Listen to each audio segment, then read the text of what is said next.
할렐루야. 오늘도 말씀의 은혜를 사모하면서 이 자리 가운데 나오신 여러분을 주님의 이름으로 축복합니다. 오늘 미가서 마지막 말씀인데요. 이 말씀을 통해서 우리에게 필요한 하나님의 그 은혜가 있는 아침이 될 줄로 믿습니다. 오늘 저희가 함께 볼 말씀은 미가서 7장 18절에서 20절까지의 말씀입니다. 주님 같으신 하나님이 또 어디에 있겠습니까? 주님께서는 죄악을 사유하시며 살아남은 주님의 백성의 죄를 용서하십니다.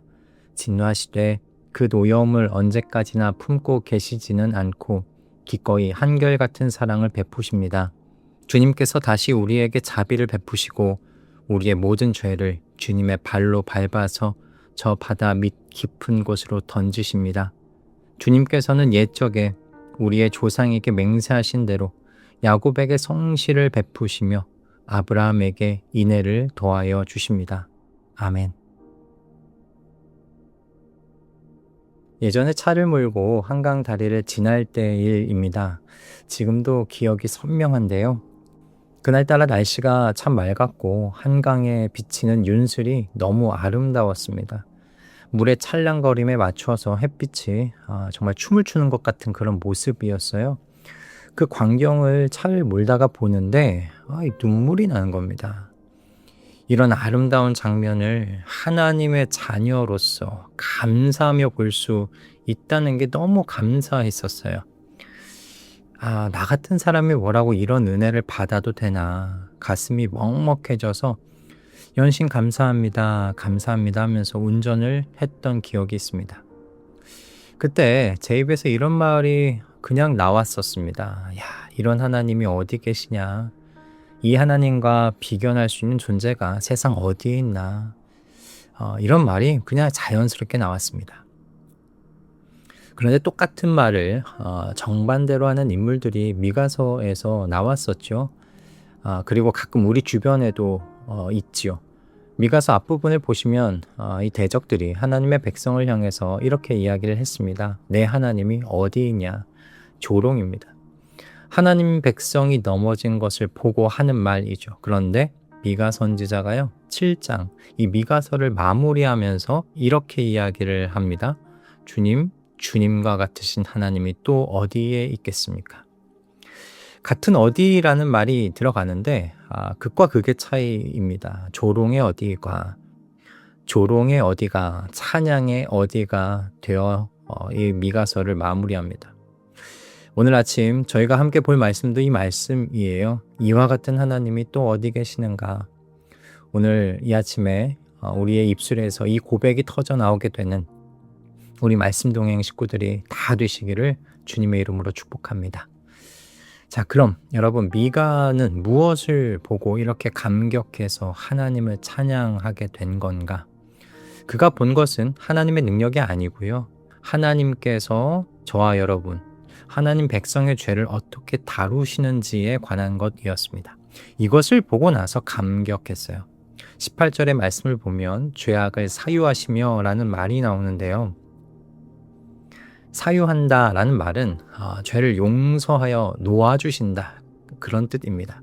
붙잡아 두지 않고 놓아서 주님의 눈에서 보이지 않게 하신다는 그런 뜻입니다. 그런데 성경은 이렇게 죄가 흘러간다라는 의미로만 이 말을 사용하지는 않아요. 들어서 옮긴다는 의미도 이 안에 있습니다.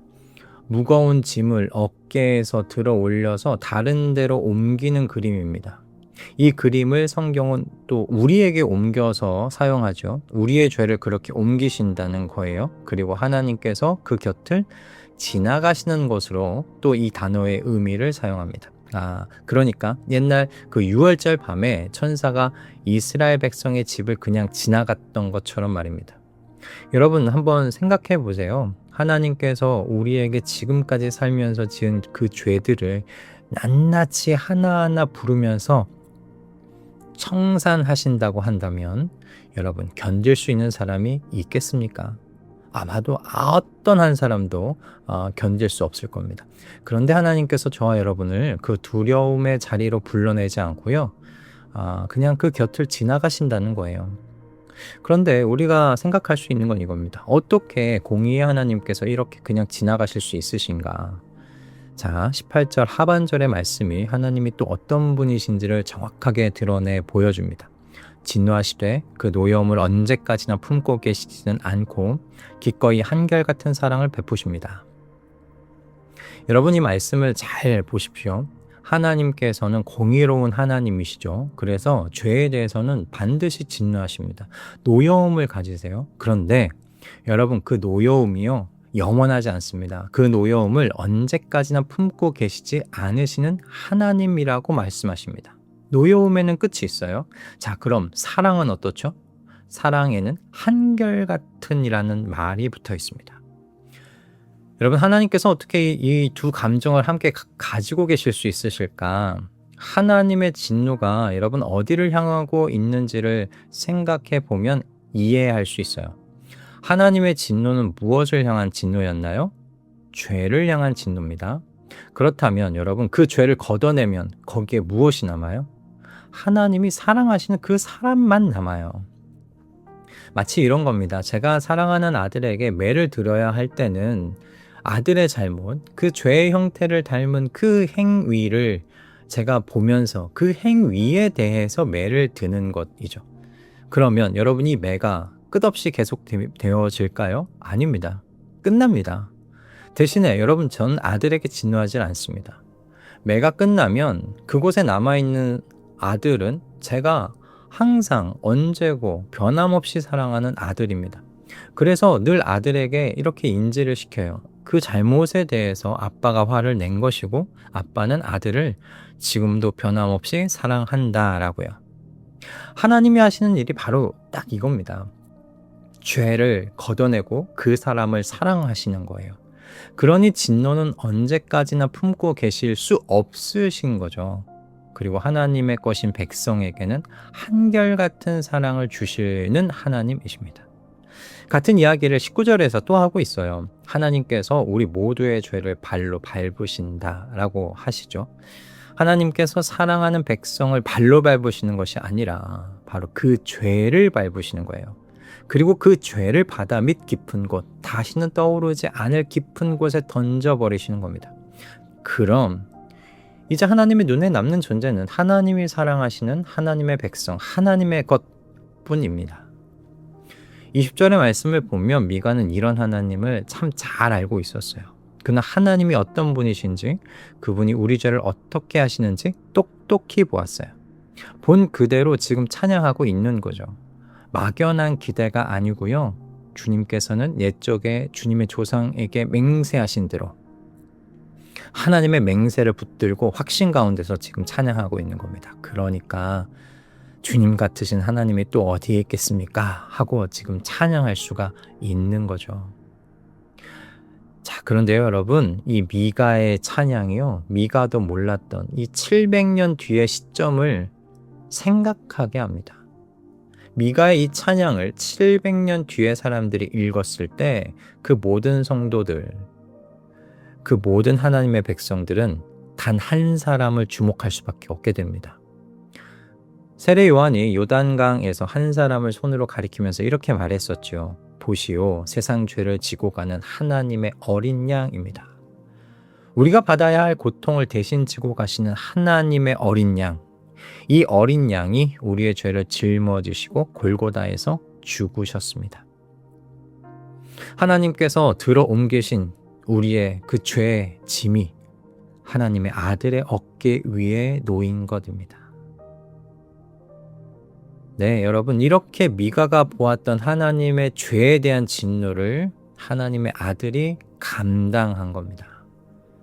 하나님께서 우리의 죄를 슬쩍 눈 감아 주신 게 아니고요. 자기의 아들을 통해서 완전하게 다루어 주신 거예요. 다만 우리가 서야 할 자리에 아들을 대신 서게 하신 것입니다.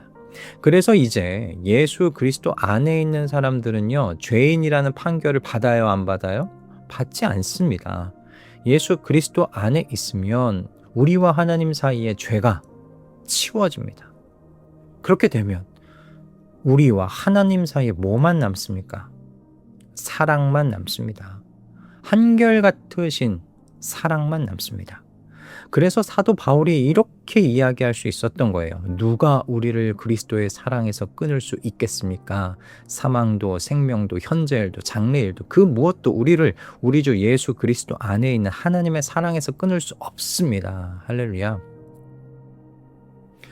우리와 하나님 사이를 끊을 수 있었던, 단절시켰던 그 죄가 치워졌습니다. 사라졌습니다. 그렇다면 이제 사랑밖에 남지 않는데 우리를 향하신 그 하나님의 사랑을 그 어떤 존재가 끊을 수 있겠느냐는 것이죠. 여러분, 이와 같으신 하나님이 또 어디에 계실까요? 여러분, 미가가 부른 이 찬양을 하나님께서 우리의 찬양이 되게 해주신 줄 믿습니다.